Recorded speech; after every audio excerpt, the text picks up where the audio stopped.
Hello दोस्तों, हमारे channel thoughts and quotes में आप सबका स्वागत है।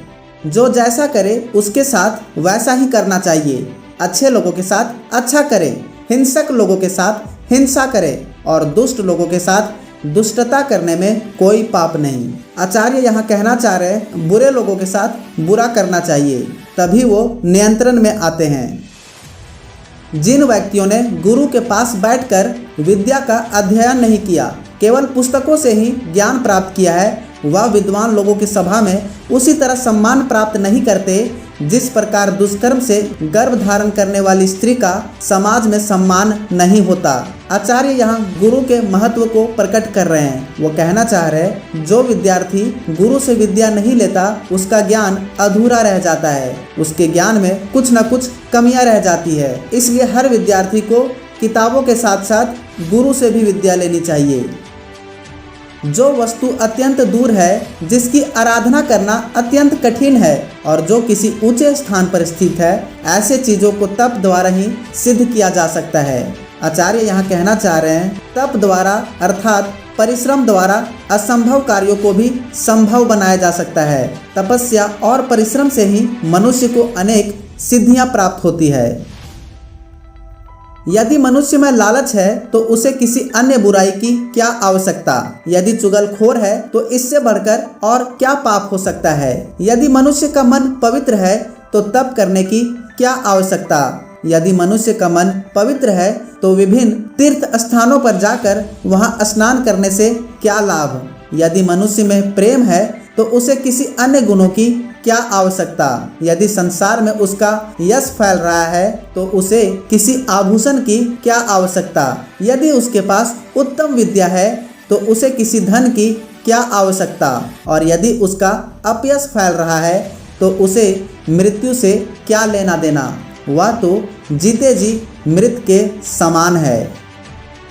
समुद्र शंख का पिता है, लक्ष्मी का जन्म भी समुद्र में हुआ है, अर्थात वह शंख की बहन है। शंख चंद्रमा के समान चमकता है। इतने पर भी यदि कोई शंख बजाकर भीख मांगता है तो यही समझना चाहिए कि दान दिए बिना मान सम्मान नहीं होता।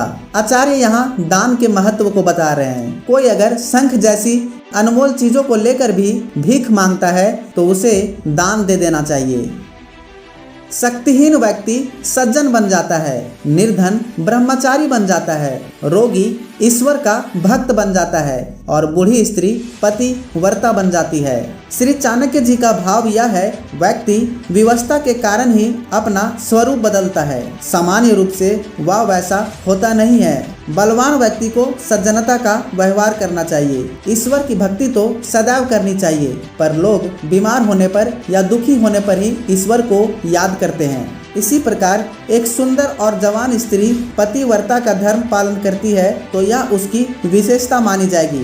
वृद्धा स्त्री पतिव्रता होने के अलावा कर भी क्या सकती है, यह उसकी विवशता होती है, विशेषता नहीं। अन्न और जल के समान कोई श्रेष्ठ दान नहीं, द्वादशी के समान कोई श्रेष्ठ तिथि नहीं, गायत्री मंत्र से बढ़कर कोई मंत्र नहीं और माँ से बढ़कर कोई देवी देवता नहीं। सांप का विष उसके दांत में होता है, मक्खी का विष उसके सिर में रहता है, बिच्छू का विष उसकी पूंछ में होता है और दुर्जन मनुष्य के सभी अंग विष से भरे होते हैं। आचार्य यहाँ कहना चाह रहे हैं दुर्जन व्यक्ति अपनी बोली से, हाथ से, पैर से वह किस प्रकार से आप पर कभी वार कर दे क्या पता, इसलिए उसके हर अंग में विष भरा होता है। पति की आज्ञा के बिना जो स्त्री उपवास रूपी व्रत करती है वह अपने पति की आयु को कम करने वाली होती है। वह स्त्री नरक में जाती है, उसे महान कष्ट भोगने पड़ते हैं। आचार्य यहाँ कहना चाह रहे हैं स्त्री को कोई भी काम अपने पति से पूछ कर करना चाहिए। वह जो भी करती है हमेशा अपने पति से आज्ञा लेकर करना चाहिए। अपने जीवन के हर कार्य, हर सुख दुख में अपने पति को साथ रखना चाहिए। उसे अपने मनमाने ढंग से काम नहीं करने चाहिए, नहीं तो उसके दुष्परिणाम पति को ही भोगने पड़ते हैं। स्त्री अनेक प्रकार के दान करने से शुद्ध नहीं होती, सैकड़ों उपवास करने से भी वह शुद्ध नहीं होती, अनेक तीर्थों की यात्रा करने के बाद भी वह शुद्ध नहीं होती, वह तो केवल पति की चरणों की सेवा करने से ही शुद्ध होती है।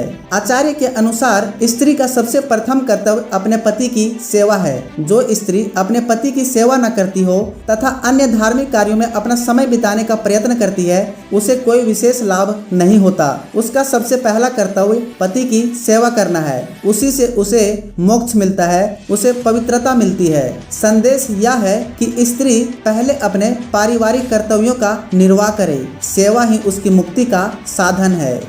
इस वीडियो में इतना ही दोस्तों। अगर आपको इससे कुछ नया जानने समझने को मिला हो तो इसे लाइक करें, शेयर करें और हमारे चैनल थॉट्स एंड कोट्स को सब्सक्राइब करें।